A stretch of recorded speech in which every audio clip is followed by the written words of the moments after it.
Donc bonjour, c'est Alex. Dans cette vidéo, je vais vous partager mon expérience pour changer les yeux de Seablaze. Donc voici le sommaire, vous pouvez mettre en pause si vous souhaitez. Donc voilà, nous allons commencer par l'unboxing. Ensuite, il nous faudra donc tester un sac pour protéger la perruque, parce que la colle s'enlève avec l'eau. Donc on teste le sac. Donc ensuite nous allons envelopper la poupée dans ce sac et la plonger dans l'eau bouillante afin de ramollir le vinyle.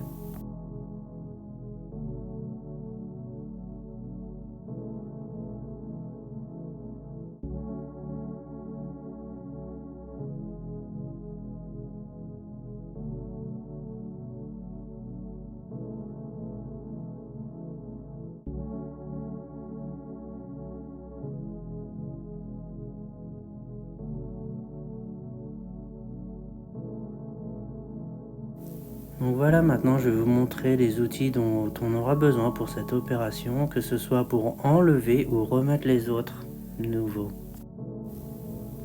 Donc voilà, maintenant nous prenons donc la poupée.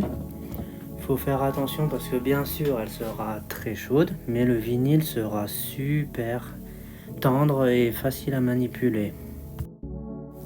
Donc voilà, maintenant je vais me servir de cet outil donc pour enlever les yeux. Donc pour ça, il faut introduire dans la cavité oculaire, mais ça va tout seul quand la poupée est bien chaude. Donc voilà, nous allons maintenant comparer les différents yeux après les avoir enlevés.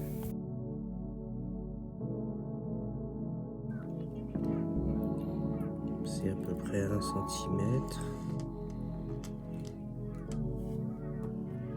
Pour à peu près 6 ou 7 mm. Et c'est pas très épais. 4 mm d'épaisseur.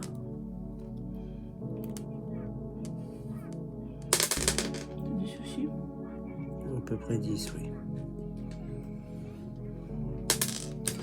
Mais il y a à peu près 7-8 mm d'épaisseur. 7 mm d'épaisseur. Comme ça, c'est 12. 12, ok. Donc voilà, après nous avions essayé de les installer comme ça directement. Nous nous sommes rendus compte que c'était pas comme il faut parce qu'il y a beaucoup trop de place. Mais oui, je vais donc vous donner des astuces pour corriger ce problème. Donc voilà, maintenant nous allons prendre la pâte à fixe. Donc il nous faut 1/3 d'un carré par cavité oculaire, comme vous pouvez voir ici. Donc voilà, si jamais le vinyle est devenu un peu plus dur, vous pouvez la réchauffer. Donc voilà, ensuite il faut prendre l'outil pour égaliser la pâte dans la cavité.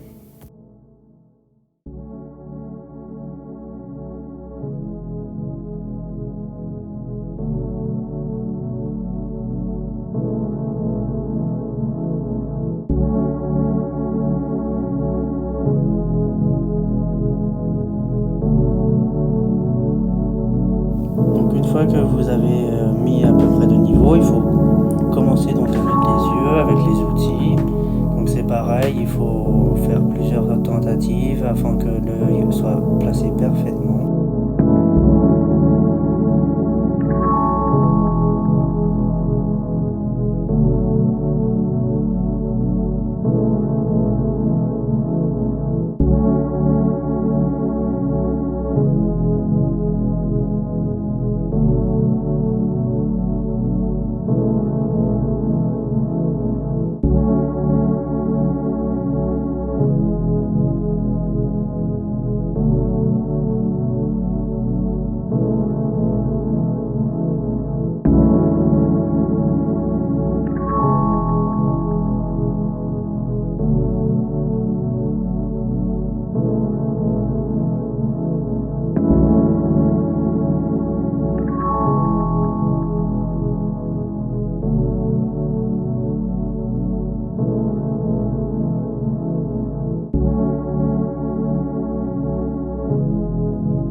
Donc voilà, une fois que les yeux sont bien placés, je me suis rendu compte que j'avais fait quelques éraflures avec les outils. Donc je vais corriger ce problème avec du vernis pour les miniatures brillant.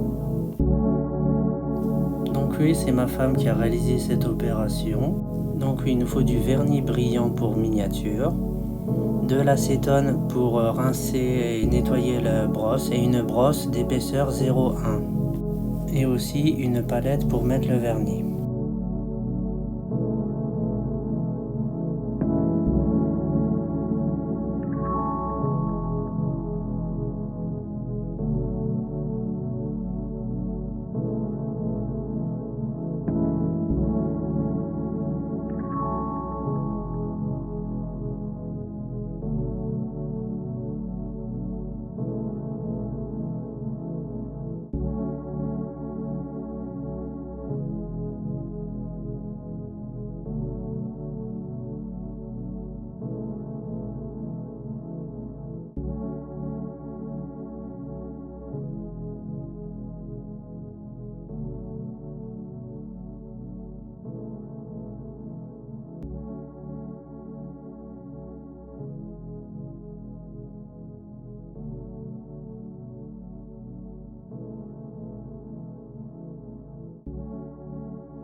Donc voici le résultat après séchage.